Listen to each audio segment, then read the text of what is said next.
Okay, good afternoon all, and welcome on this session that's being organized by INEA, the agency that's managing projects on behalf of the Commission. I'm the director, Dirk Beckers, and I'm pleased to see you all there. Our idea is to demonstrate how we can bring projects or technologies, new technologies from the research development to the market. And that's something that we are pushing in the agency quite a lot to really get things moving and being implemented. And I'm pleased today that we have, from a few projects, we have colleagues who will explain a bit how they brought their project to deployment. And we have as well some more experts who will give their opinion. And I guess as well in discussion with you, we can see how we can even improve further maybe the tools that the Commission makes available, the European Union, or how you can better implement in future. So maybe 2 words on the agency, but really 2 words because I think there are some other important issues to discuss. But so INEA is one of the 6 executive agencies that is managing projects on behalf of the Commission. And we are managing projects from Horizon 2020, energy and transport projects. Mainly our projects are as well on CEF program, and that's the infrastructural program from the Commission. And hence our interest to see projects from Horizon 2020 going afterwards, look for eventually some financing on CEF to implement the project. So that's what we're managing. And then we're managing as well, but that's part of the CEF, the Wi-Fi for you, which is the fact that in quite some municipalities in Europe now, we're installing free Wi-Fi that people can use. What are we managing in the agency? We have for the financial perspective period 2014-2020, we are managing a bit more than 36 billion euros. You can see the spread, and you see that there's an overwhelming part that goes to the CEF project, and that's infrastructural projects. But we have as well more than 5 billion on Horizon 2020, and there we're managing around 400 projects. But I think more interesting for you is what the few words I will explain now. I guess most of you will know the whole TRL business going from initial ideas to deployment. And so we are quite active in the agency on the whole of the fields, and we think that we can do quite a lot to help you to start implementing. As you know, for the Horizon program is mainly at the research and innovation part where it can help you.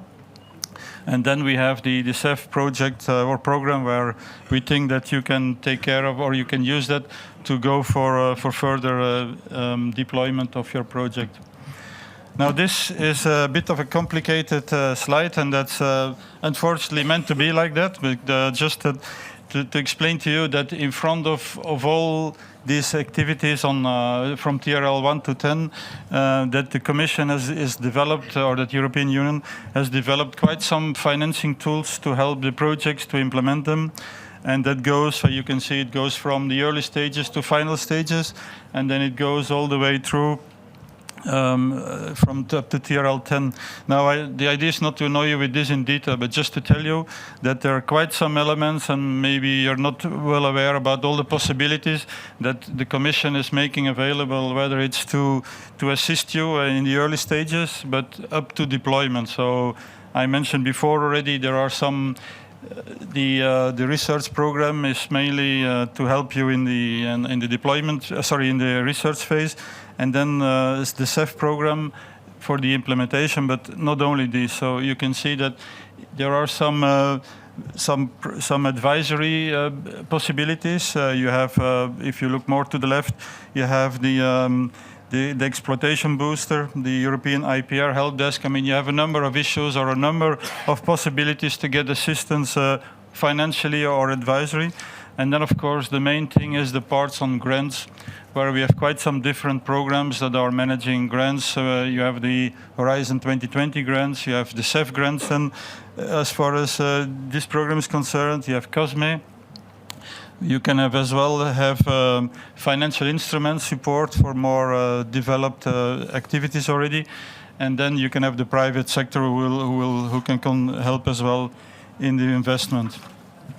So you see there's quite a huge range, and I would say if there are questions or so after the session, because I have to be quick because the session is a bit short in time, but you can always ask the colleagues or myself if you need some further information.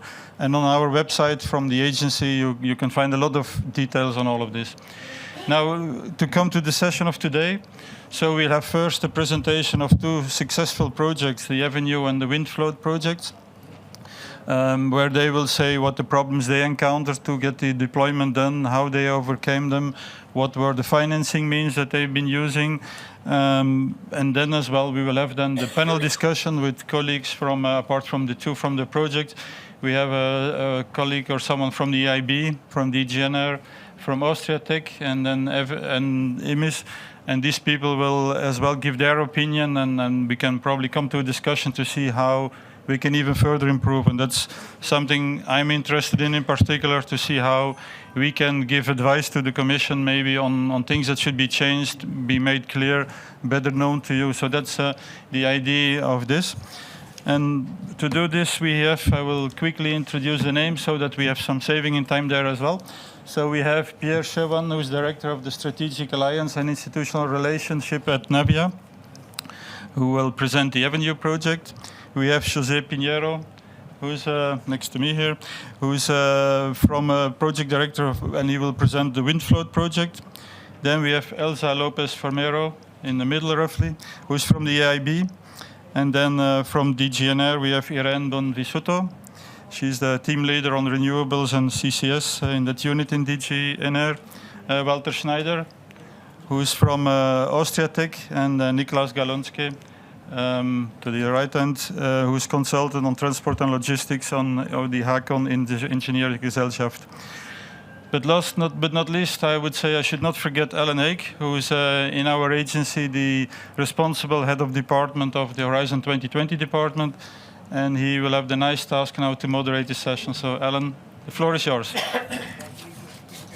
microphone check if we can get this one running while the microphone's coming up. Yeah, while the microphone's coming up, just to reiterate what Dirk said, if there are not enough time for questions and for comments at the end of the session, in cabin 5 down in the Horizon Europe Village, cabin 5, which is discussing cluster 5, that's where the colleagues will be at the end of the session, and that's where, if you really want to inject something into how the clusters or how Horizon Europe will develop, that's the opportunity to do that. We'll be summing up the session here, and we'll be summing up all of the comments delivered to that cabin later today.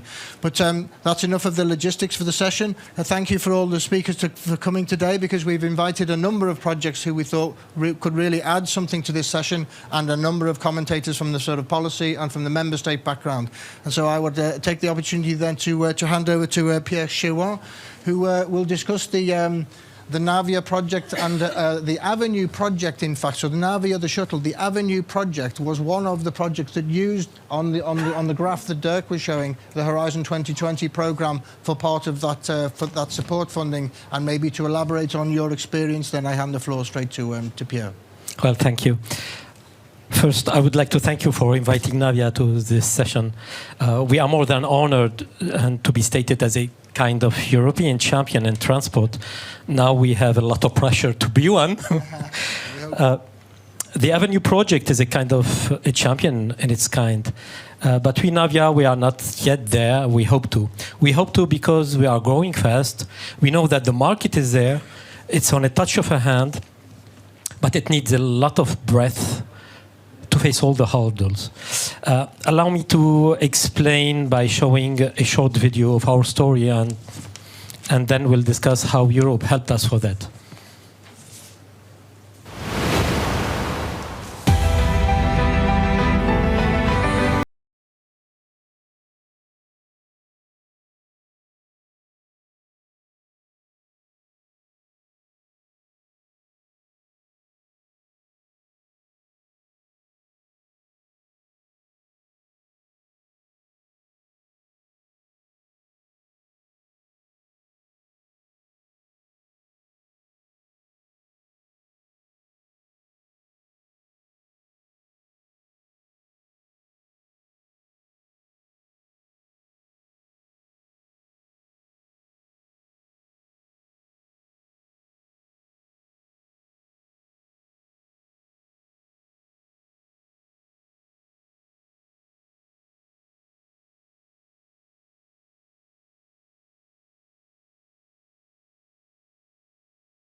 So as you have seen, Navia conceives, build, and sell self-driving autonomous shuttle. It was conceived from the beginning without any steering wheel nor pedals, without a driver. When we started in 2014 to build this business, no one believed in our project.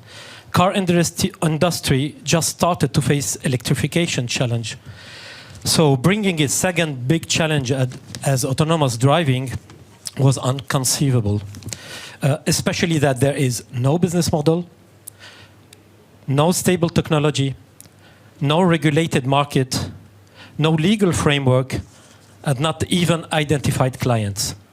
So we couldn't get any car manufacturer to provide us a small series of electric shuttles that we can fully control by a computer. But we knew that a market will be there. So we had to conceive everything ourselves. So we gathered some funds, we created a kind of factory, we provisioned materials, we established local and European providers ecosystem. Many are small players like us. And in 2015, we released the first commercial autonomous shuttle.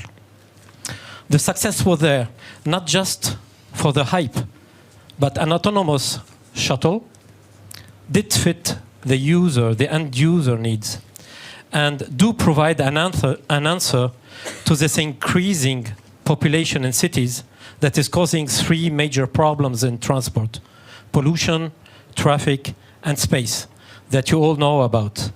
More individual cars, even if they are autonomous, means more traffic. It will need more parking spaces, and it will cause more pollution to produce and recycle. Where shared clean public transport, autonomous vehicles will deliver efficient service to citizens. Do not provoke this. And since we sold more than 130 shuttle, we achieved 19 million euro in 2018, increased by 85% versus 2007. We are present in 20 countries around the world. But to support the success, we need to increase the technology development, increase the engineering staff, and get more funding. And here is where Europe comes in. Our project proposal avenue was accepted within Horizon 2020, and it was funded. So champagne was flowing at that time, and it helped us a lot to bring confidence and fresh air, and also to reinforce our introduction in the stock market to raise enough funds to keep going. And at the same time, the European Investment Bank embraced our vision, and finance was attributed in beginning 2019. So Horizon 2020 and European Investment Bank provided us legitimacy and more visibility, and of course a breath. Before Avenue project, we did not know much about Europe funding. We thought that it was only for fundamental research project, not to support deployments of SMEs. Avenue project is a demonstrator, is a pre-commercial project with real daily end user to demonstrate that autonomous shuttles can bring a real service, can extend the capillarity of public transport, and can introduce new innovative services, such on-demand service. It will be demonstrated in 4 European countries, in Lyon, in Luxembourg, in Copenhagen, and in Geneva. The project is built with 16 partners, funded with 16 million euros within 4 years. And we already know that after these 4 years, the service will continue. It will continue because private companies are delivering a real service to their end users. And if the end user acceptance is there, and we believe it will be, the service has no reason to be stopped. The EU funding can be a trigger for such projects and let them live by their own after the funding. That is why we believe that beside the technology research funding, EU has a main role to boost SMEs to breakthrough with real demonstrators where a tripartite formula can make the difference. A European city willing to raise the challenge, to bring the playground, a private company to bring the technology, and a research institute to support and assess the impact, all under control of the European Commission bodies.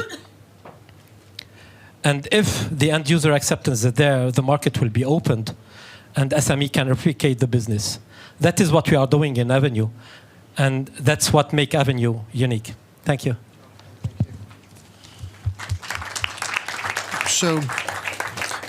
Thank you very much, Pierre. It's very nice to see a project that is concrete, and you make the important point that when Horizon Europe, Horizon 2020 was designed, it really did make an effort to go from not just research and innovation, but through to pilot, to demonstration, and then hopefully to deployment. And this is a good example of where you really are touching on that the demonstration now right into deployment, and then the different instruments that you used along the way. It's a very nice example there. So thank you for contributing that. You also mentioned just for a moment there that it's not just the technology advance; it's the regulatory environment that you're working in. And so you see the policymakers who are helping or could help in that policy development to make the policy environment stable would be another step forward, not just the technology and the rollout into the market. So you make a couple of very valuable points there. So thank you for coming and sharing that with us.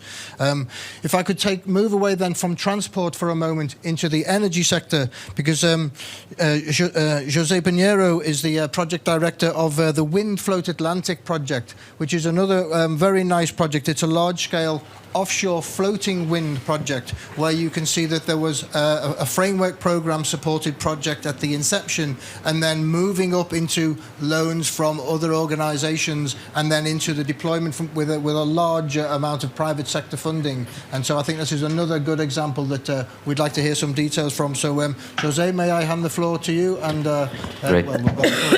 Okay. I think I need this, right?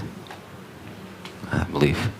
So you made my life a bit difficult now without a video, but anyways, so thank you very much for the invitation. It's an honor to be here.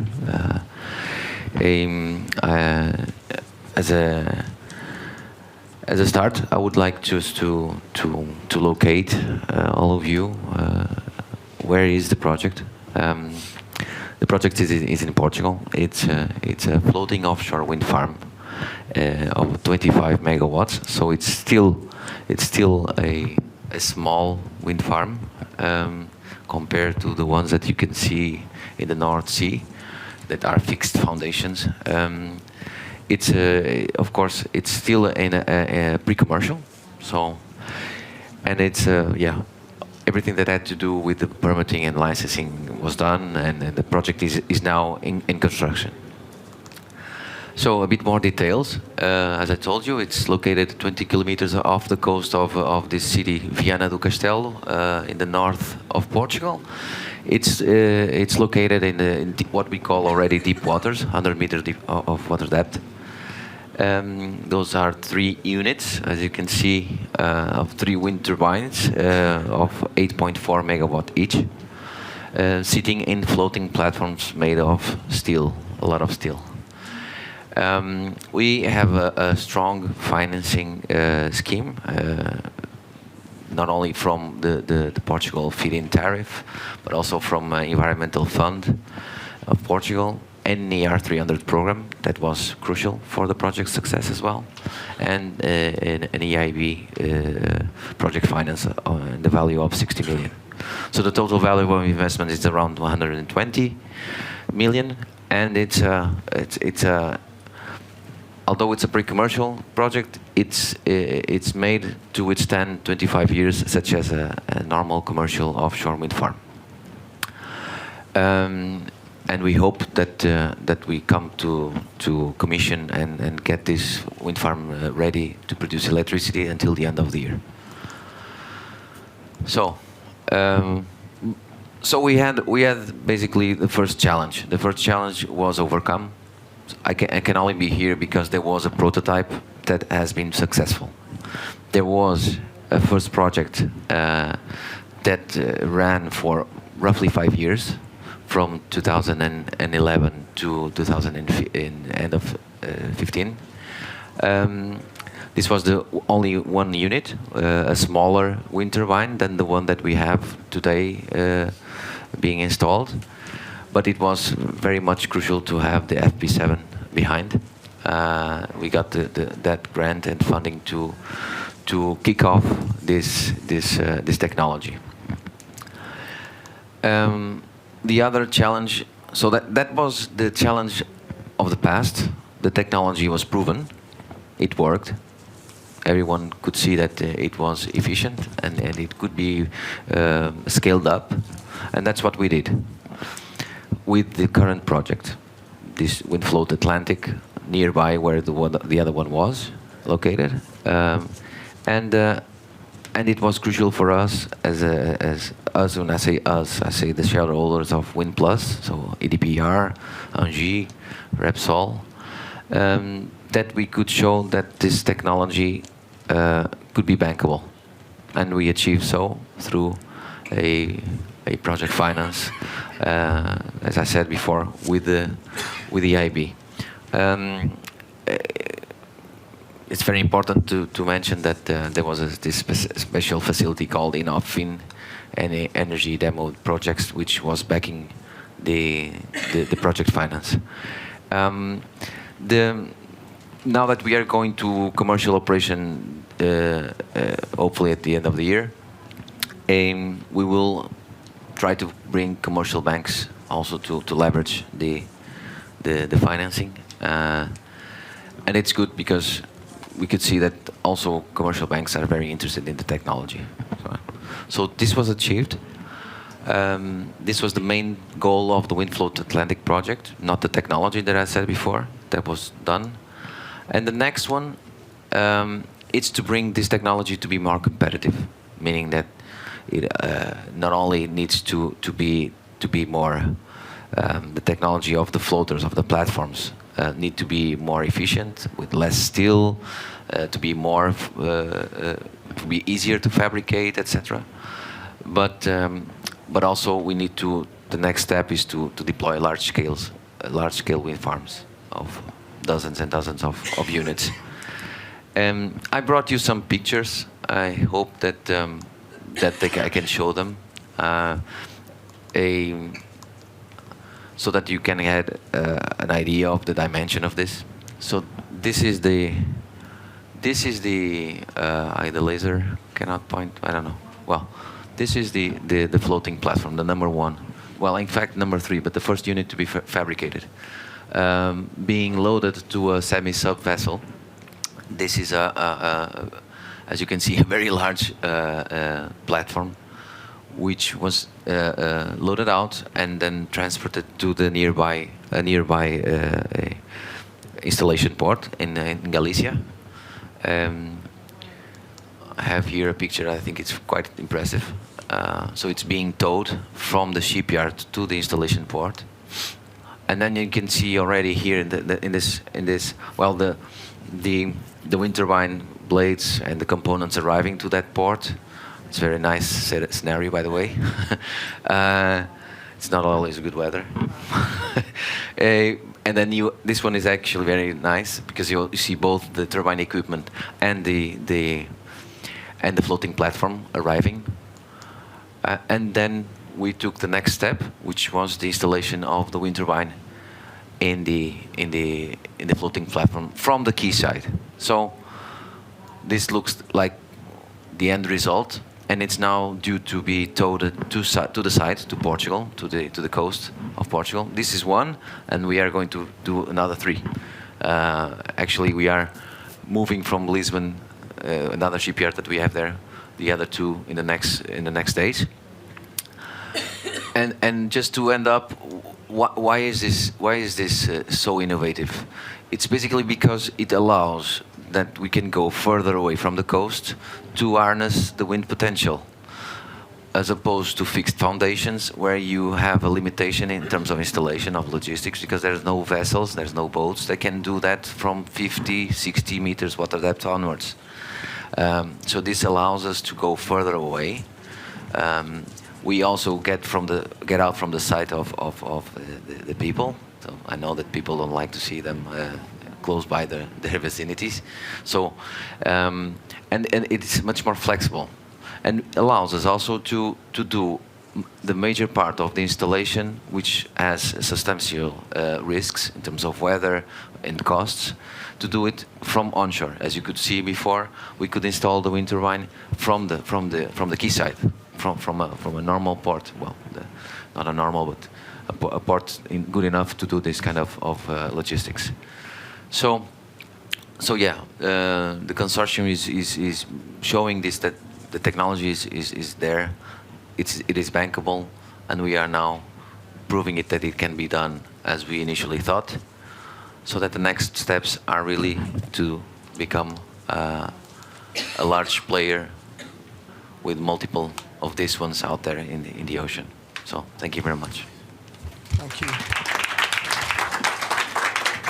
So thank you very much, Jose. And I think again, this is a great example. It's interesting you say that you're still developing technology. There are people who would look at something like this and think this is very mature what it is now, but you're still talking about the turbines. And if I look back at Horizon 2020, and we did the early offshore floating platforms, where the floating platform itself was revolutionary not too many years ago, and then tethered to the seabed, and then the idea that they might be on a tripod and angle themselves into the wind so that they're constantly following wind, and now you show that this offshore floating, even telescopic in the future, is really making that transition to becoming very real. And although you might call this a small wind farm of 3 turbines, I mean, it really is a big step forward. And I think in terms of how the future will go, many like this. What's very, very illustrating to my mind is that you used not just a Horizon 2020 funding or a form of framework program funding, and then maybe one step. You show very clearly that there are multiple steps involved. So you talked about the second follow-on funding, which was maybe near 300, and then to EIB, and now you're talking about industrial players with private funding, and then going to the banks now. So there are at least 4 steps there where you see the maturity of the project rolling out, and I think that's a natural segue into where the policymakers come in. So thank you very much for that presentation, because I think you were very, very clear, and it's a really great example. So thank you again. So let me just make that transition then, because that was just a flavour of the sort of energy and transport projects that we're funding in the framework programme. But if I were to turn now to Elsa Lopez Formoso, who is from EIB. So you're experienced in InnovFin and EDP and the sort of instruments that might support maybe the larger end of demonstration, if you like, and moving into deployment. So what is the EIB doing to support the birth of these deployment champions in transport and energy? And how could the EIB have supported these 2 projects? So maybe from your experience, if you could elaborate on that. So thank you. Sure. Welcome. Well, thank you for inviting us. EIB, I don't know if you all know what it is. EIB is the EU bank. So basically, we support projects in Europe and abroad, but mostly EU.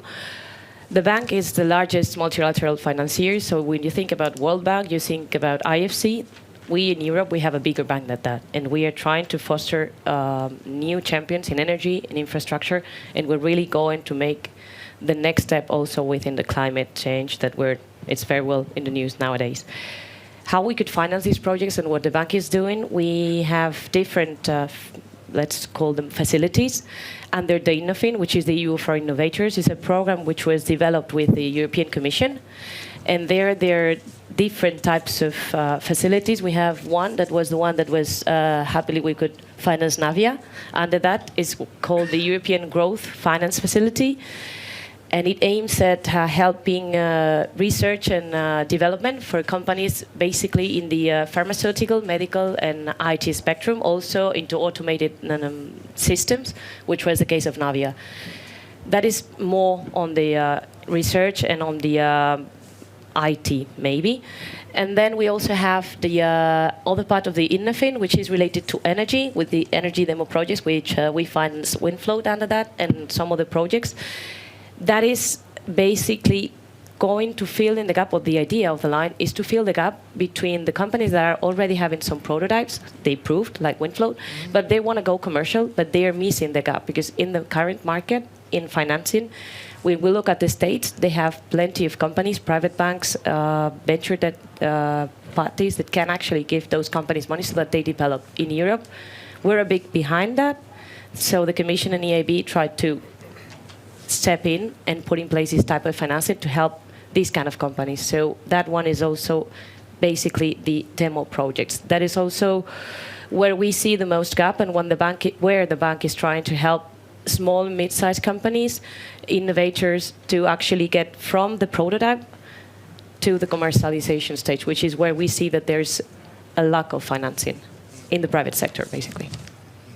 And so it is an encouragement, in a way, to leverage the private sector, or to get them to become interested? Yeah, actually, what happens usually is that by the time that we get into the projects, we have a very lengthy process at the bank. So we're still a UE institution, so our processes are not the fastest. But when we get there, we really do. So we actually do a very thorough due diligence. People come to us. We have plenty of opportunities being presented. When they come, and we decide to invest, it's usually a call on different parties. And we are very happy to support companies that have grants. We're very happy to work with commercial banks. The whole idea is that if we believe that the project is doable, we hope that that company will live enough and will go to the bankable, sort of full bankable step, when commercial banks will also join in.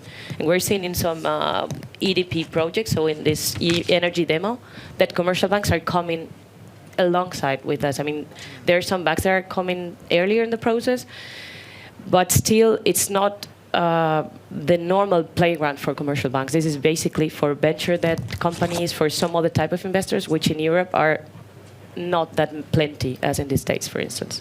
So you're sort of de-risking to some extent, that Yes. you're taking a little bit of the risk on the public shoulders and hoping that the banks see that as something that can then be deployed and would move in naturally. Yeah, partially, yes. I mean, take into account that we are anyway a bank, so we, of course, would like to be repaid. And then when we are able to provide financing, we show that a company is not only good on a prototype, but actually can repay that.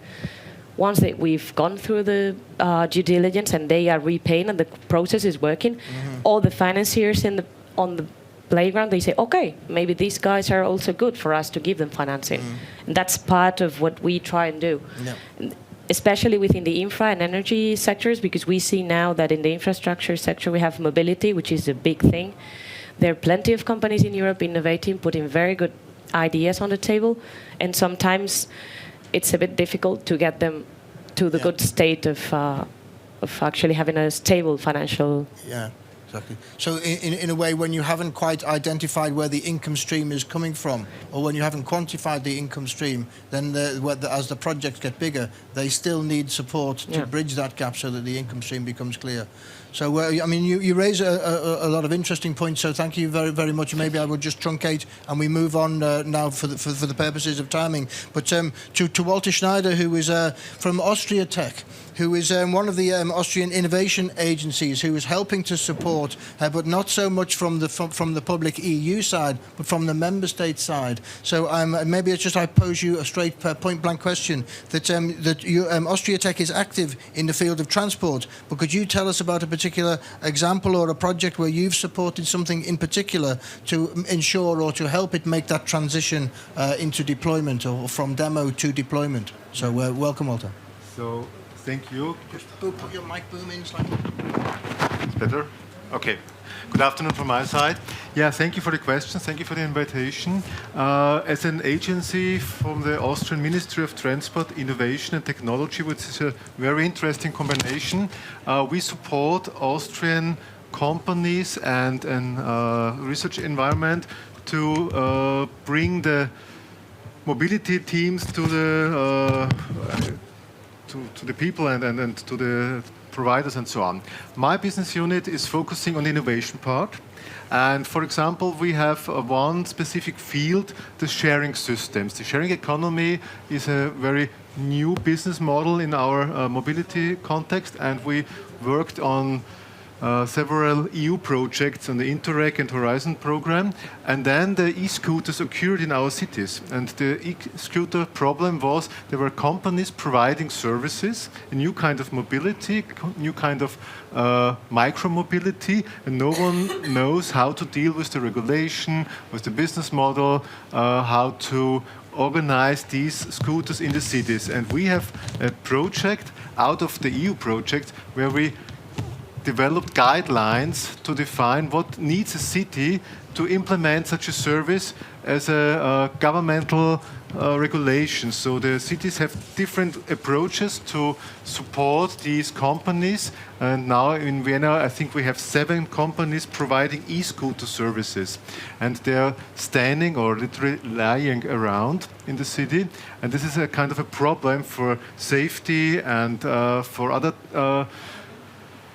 people in the streets. So we have on the pavement, on the street, and there's kind of a open gap on the regulation side and so on. So we asked our cities and collaborate with the Association of the Cities in Austria to provide their approaches, and we summarize them, make some advice. And with this knowledge from the EU projects, we were very quick to develop these guidelines and provide them within a half a year. So we developed out of the projects a guideline which supports cities in Vienna which are faced to a new service to implement this kind of service of e-scooters. And I think this is a very good example how quick an innovation topic or things we developed in the theory can be applied to the cities and to our society. So this was very rapid development. It's not the normal case, but in this case, it was very helpful.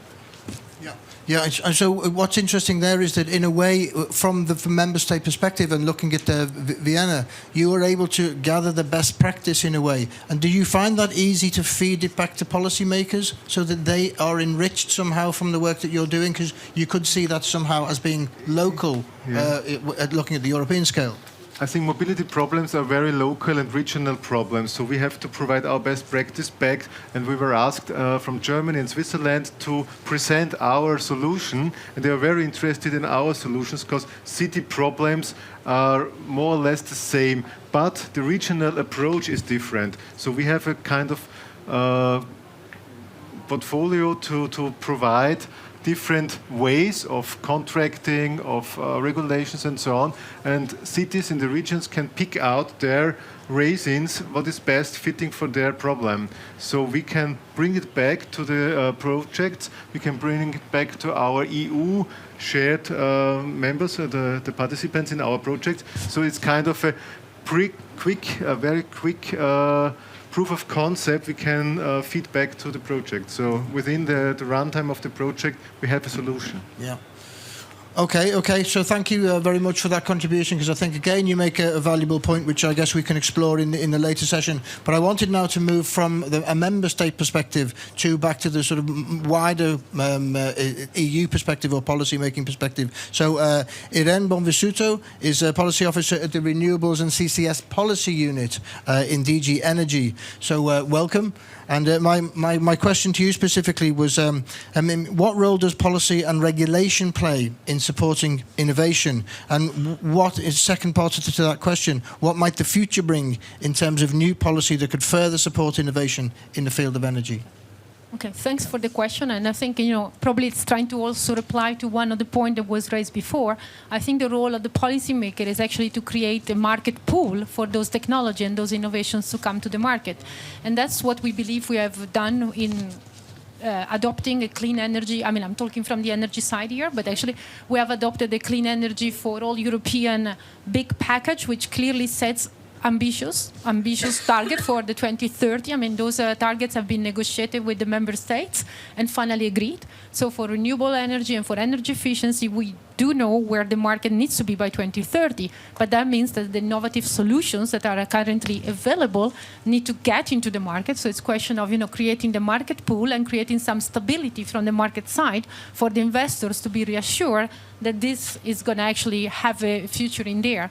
Now, when it comes to what else the policy can make, it's also true that with the, for instance, with the recast of the electricity market, we have also taken into account that innovative solutions, they probably need to prove themselves before coming into the market, and therefore they have been exempted from certain obligations.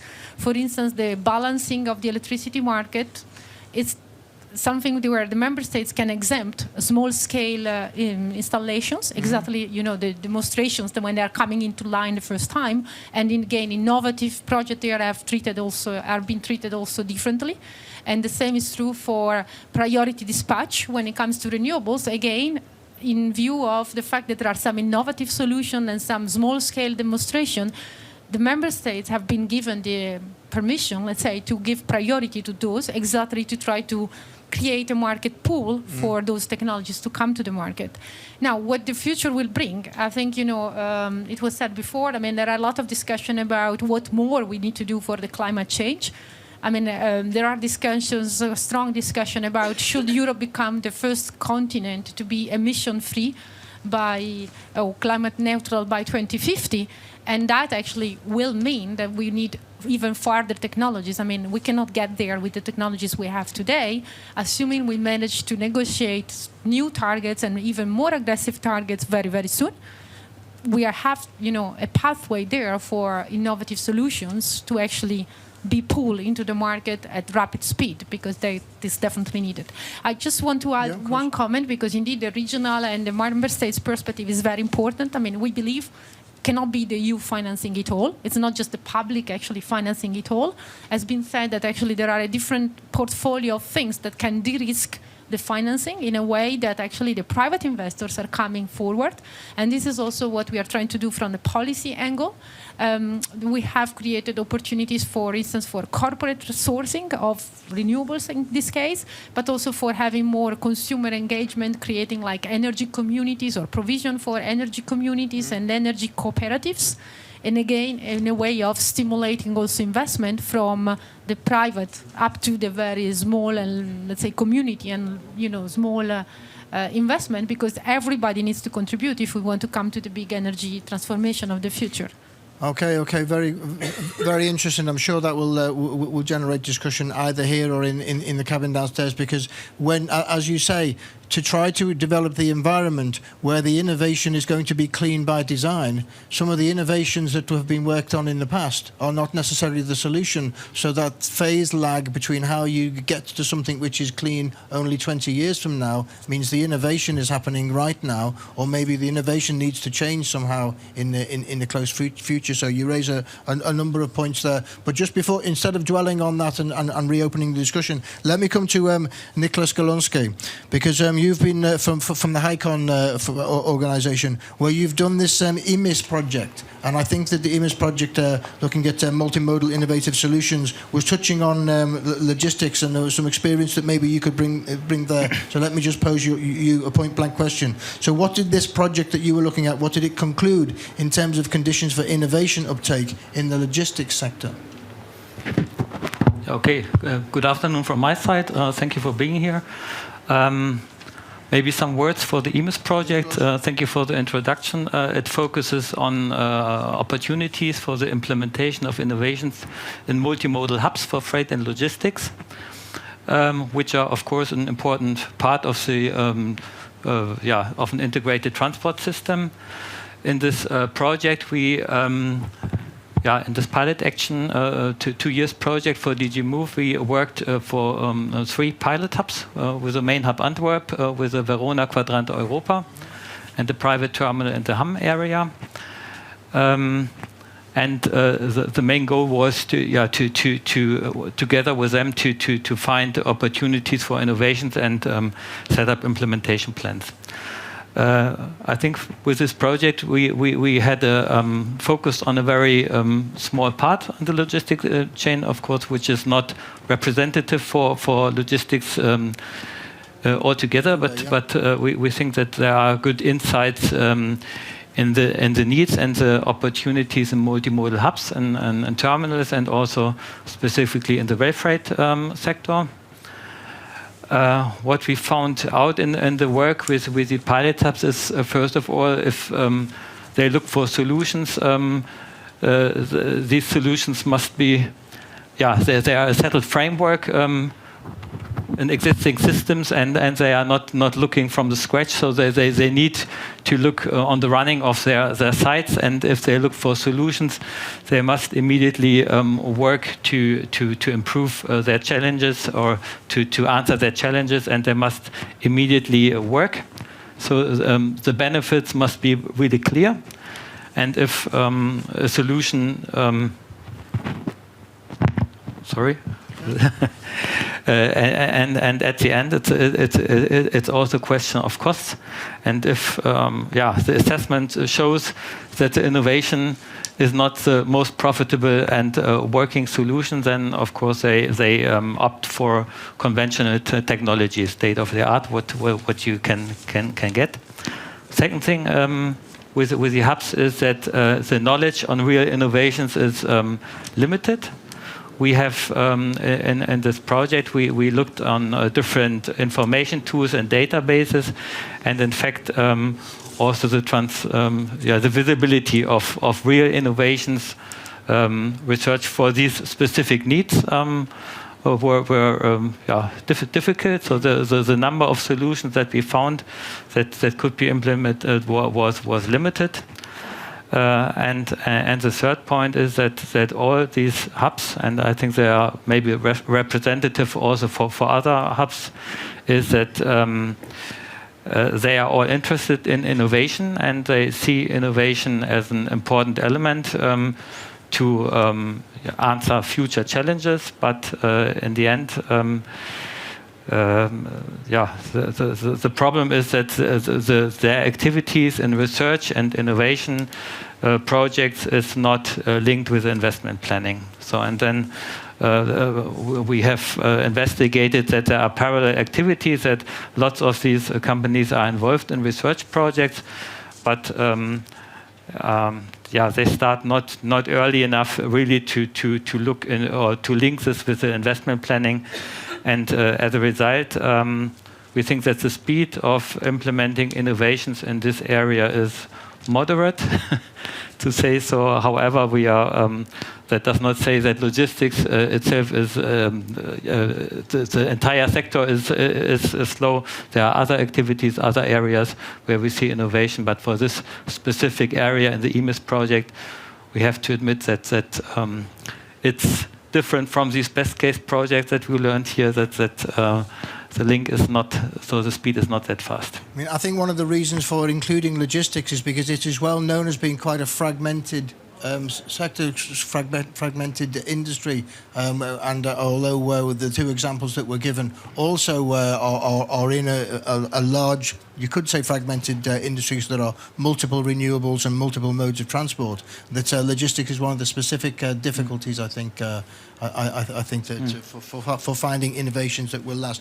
But let me again not dwell on that particular point. Let me just do one quick round of questions again, so we can open up and maybe we would still have some time for questions from the floor. But to go back to EIB, so and Elsa, I mean, what are the new instruments that might be coming along and developed for the future? What in particular might happen now to support energy and transport with Invest EU?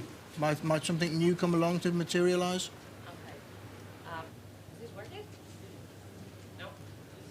Yes. Okay. Thank you. Okay.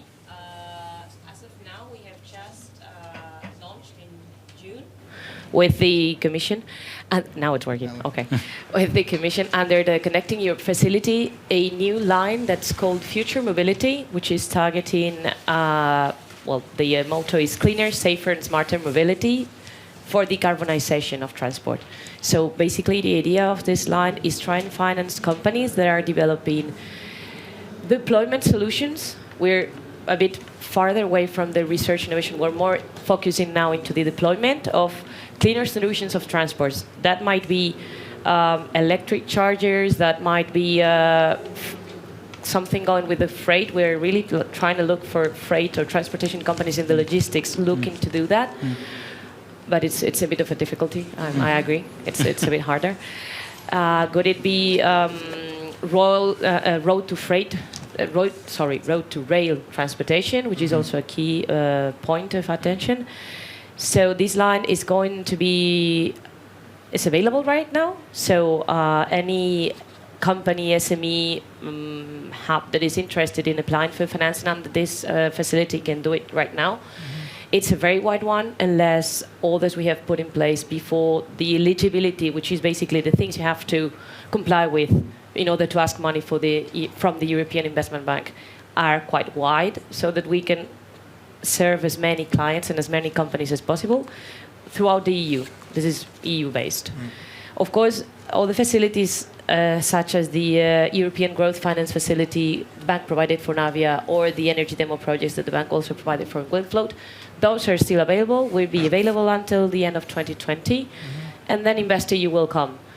There, I mean, what I have been able to gather from the bank, because I know it's still discussions with the Commission, is that the idea or the aim is that these kind of financing tools that the bank has been able to put in place to help these kind of companies and these sectors grow and develop and deploy, which is the key, deployment. These will be still available under InvestEU, probably with a wider focus and with more resources. But I don't have numbers, and I cannot say how much it will be. But as of now, for energy and transport import, like big projects or smaller ones, we can do, unlike usually for EIB, we can do smaller financings under this type of facilities. We have the three I just mentioned right now running, and we hope to deploy them up to 2020. And when you mentioned CEF, using the CEF program, this Yes. is the existing CEF or CEF 2?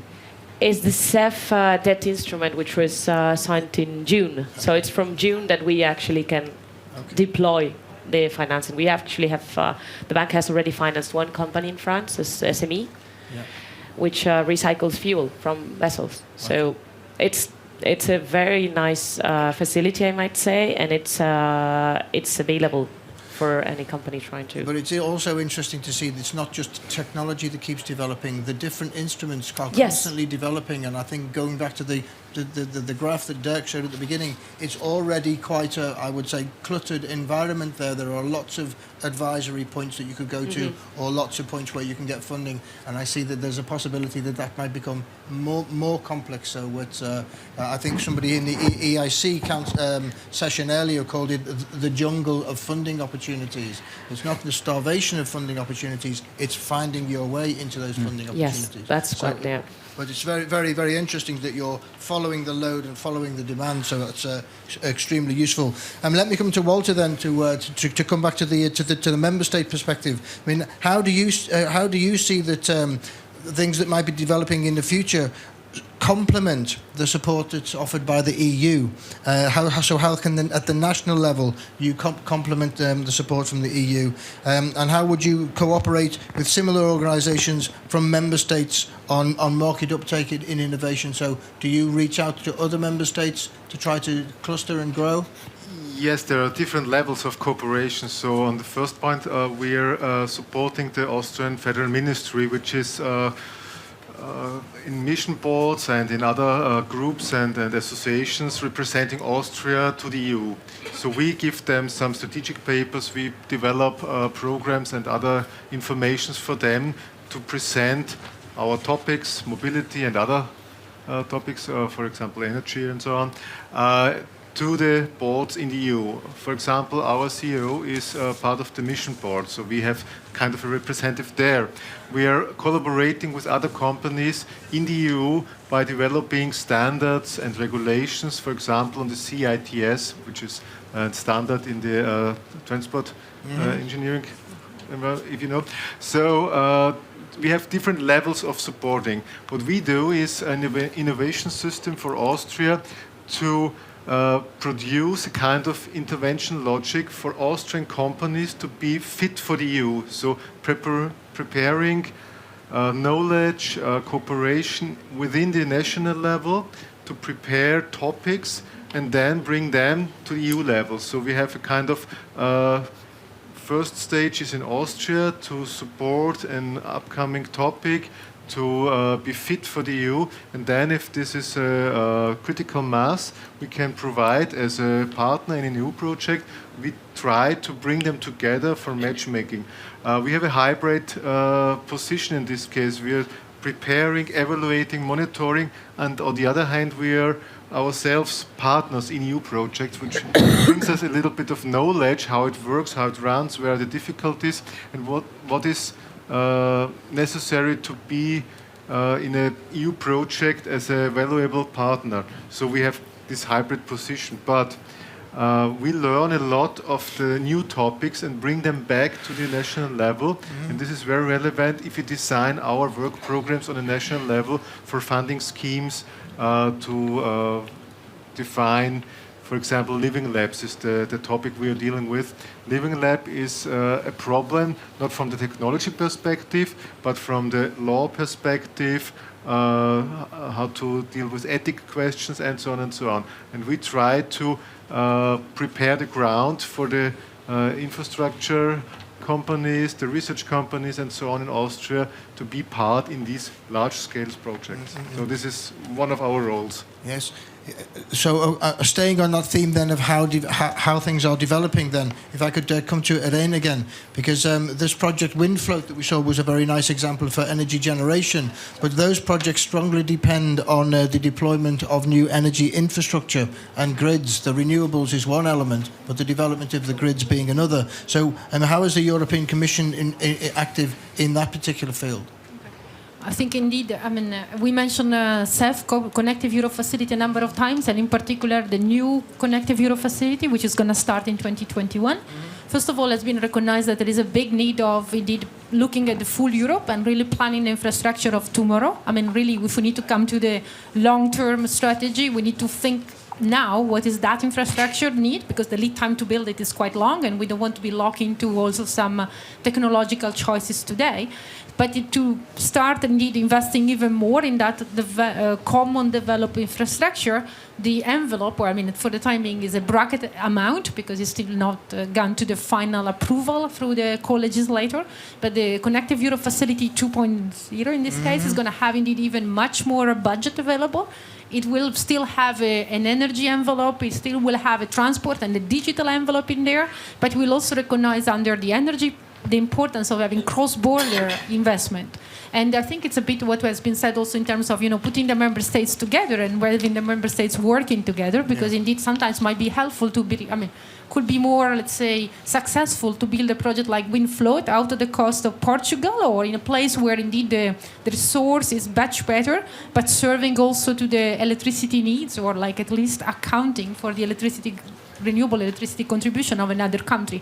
So under the Connective Europe Facility 2.0 for the future, under this envelope of cross-border project for renewables, we will have an opportunity for giving grants for studies and grants for work for projects which are in the field of renewables in this case, but actually they do serve one member state while being actually financed, co-financed or financed by member state A, but actually taking place in member state B. Yeah. And that is not just the renewable per se, but it's also the infrastructure to bring those renewables online, because again, the grid is fundamental. I mean, it's not just interconnection, which is also something where CEF has always been very active and will continue to be active, but it's also a question of making sure that the cable is there when you need to bring the electricity back to shore, because that was one of the challenges you guys had to face. Yes. So, as I said, this is still, let's say, in the final stages of agreement with the co-legislator, but we are already thinking ahead. We are already thinking to produce or to fill a pipeline of potentially good projects that actually could come online. And if you have any great idea or any interest in there, I think we're really, really looking for proactiveness in starting to populate such a pipeline of projects that could benefit of those kind of financing. Yeah. But you make the point there that continuing support for the importance of the cross-border between member states, because traditionally that's the area that one member state hasn't wanted to necessarily fund when it's possible to. I think that's a point where typically at the research level there is a lot of this cooperation, but when it comes into the deployment and coming to the market, it's probably much more difficult today. Okay, thank you for that. Let me just one last point on the from Niklas, because when you mentioned about logistics a few moments ago, is there any specific barrier that you would like to see removed in the logistics sector? Was there something that was jumping out to you that there should be advice to be given, or from a policy level or from a technology level, something that you would like to see that would smooth that transition for innovators in the logistics section? it's maybe not only for the logistics sector, but in general for the shaping of research projects and mechanisms to support the implementation of innovation.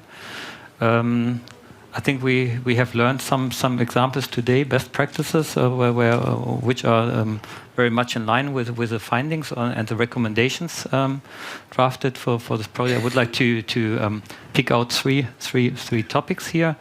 The first one would be to shape research projects in the way that they look for the implementation of the results and the solutions developed.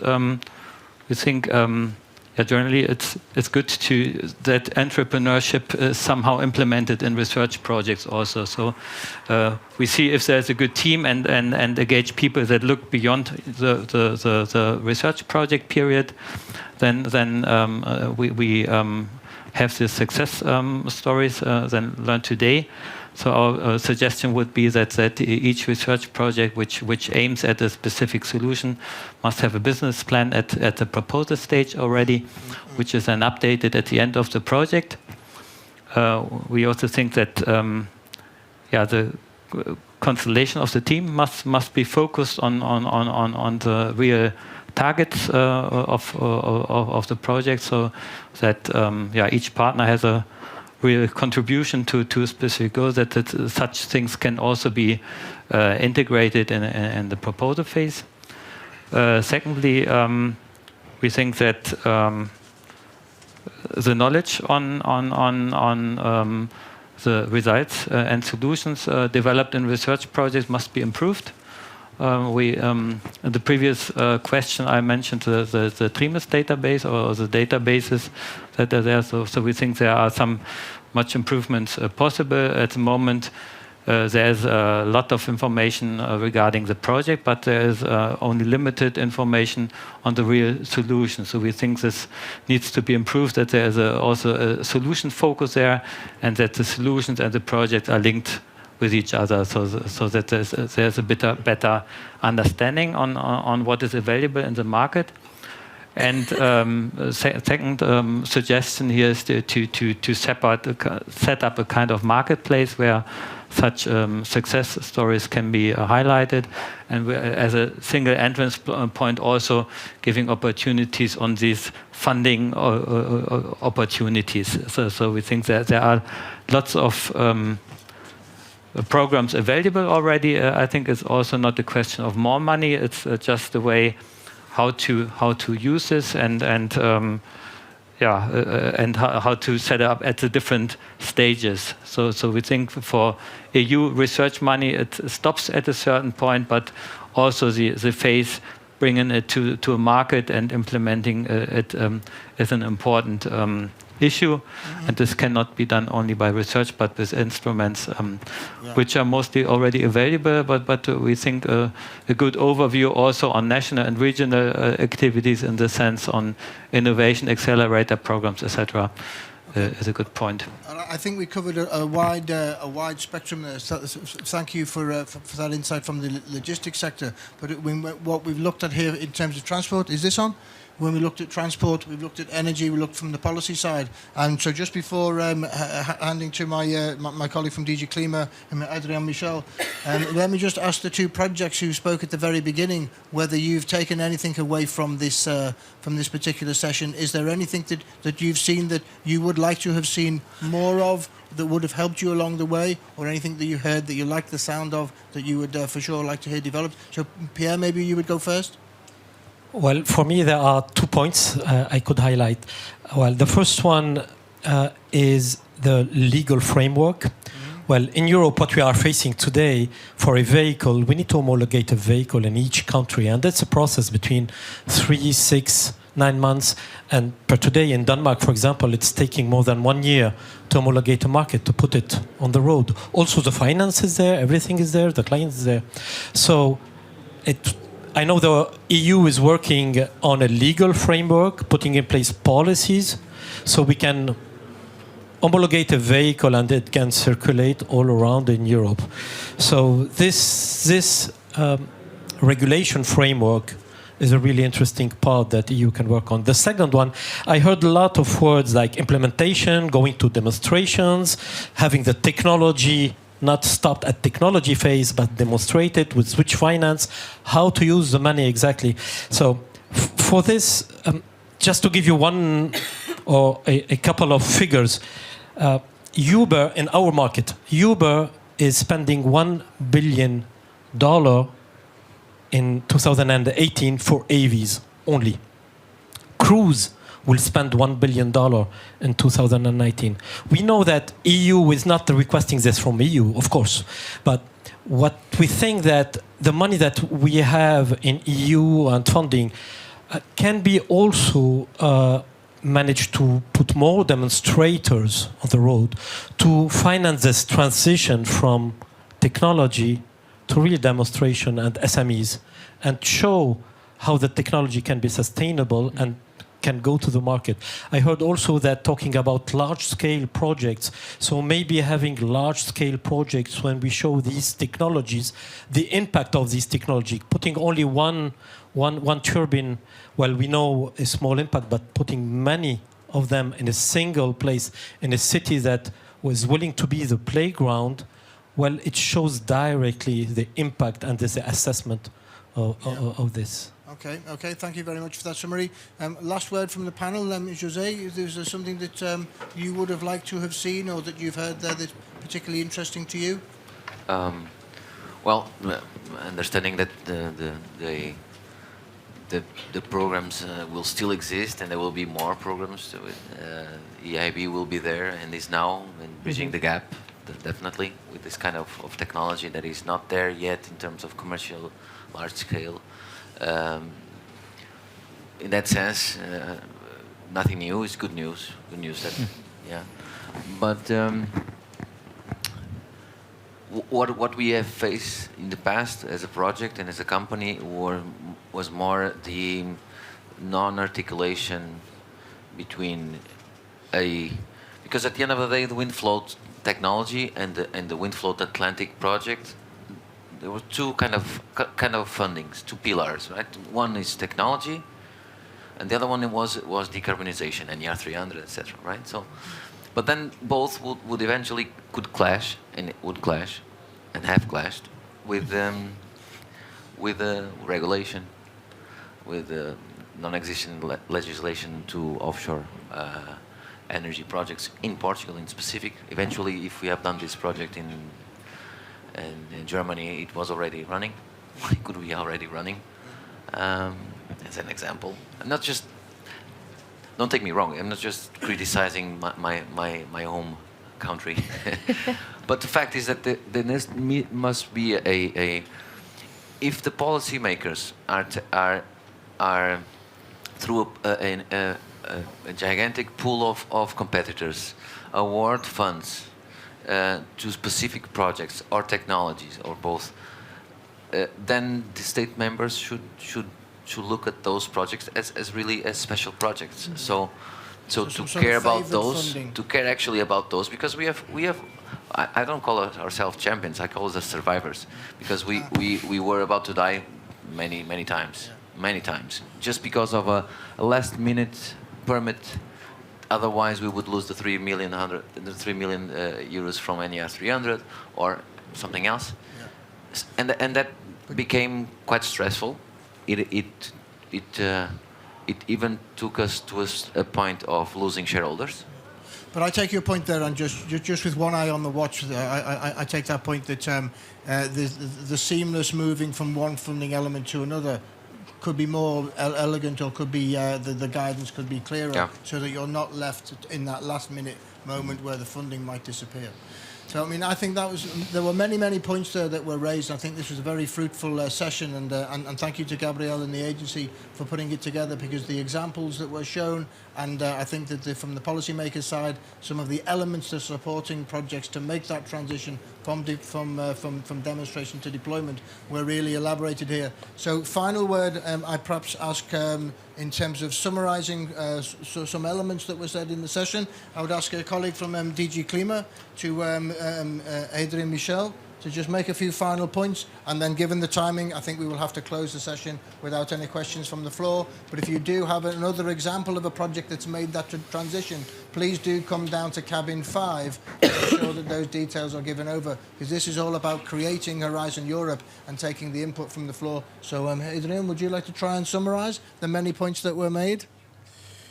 Thank you, Alan. That's going to be tough to summarize such a recession in a couple of words, and I just would like to highlight a couple of elements that struck me. The session is called Nurturing Champions in Transport and Environment, but it's striking to see from experience how innovators can in turn nurture the whole regulation framework which is needed to further develop in the longer run. And you were rightly mentioning, Pierre, that when the Navia project, the Avenue project, was set up back in 2014, there was no corresponding legal framework. Did it prevent innovation to happen? No, and that's the good element. But of course, the regulators need to be proactive in order to capture what the new elements are needed from the recent innovation and put them in all the different bricks of the legal framework and ensure a proper coordination. And I think that's an exercise that was done, and I think nicely done, under the Energy Union package for the 2030 objectives. And this is something also that we see is very much needed in the more operational phases, such as the wind float project, when you need to ensure the proper grid connection with the generation of energy. The second point, which I think is really important, is for the policy making to ensure that the financing possibilities are really along the line of the whole life cycle of a project, because the risks that innovators are facing from the research to the deployment phase are really different. And it is I think, part of the success story, I have to say, to highlight the fact that at those different phases, some projects can benefit from different sources of funding, from the Horizon 2020 and then to the NER 300 for the wind float project. And it's also relating to the need to better coordinate the different sources of public funding, the combination of funds, which makes perfect sense and strengthen the bankability of projects. So this is the case with the co-financing from NER 300 and the co-financing with the Portuguese, the member state counterpart, and plus the loan, the more commercial lending activity from the EIB, and that is one of the keys potentially to success. If I may stop with conclude with the elements of the Green Deal, it's probably that if the expectations on the climate mitigation, the objectives are considerably rising from today, then we will really have to address all those issues, both at regulatory level, but also as the need to streamline the coordination among the financing instruments. Thank you. Okay. So thank you, Adrien, for summarising that, and I would like to give a big thank you now to the panel members. So maybe you could show your support. It's a very, very fruitful session, and I think that you bring a lot of elements which we can now go down to cabin 5 and inject them into the Horizon Europe. Okay, thank you. Kindly ask you to go downstairs as soon as possible, because we're reaching maximum capacity at this level and we're blocking people downstairs. So if you stay here, other colleagues that have other sessions beginning will not be able to come up. So please go to the ground floor as soon as possible. Thank you very much. Sorry.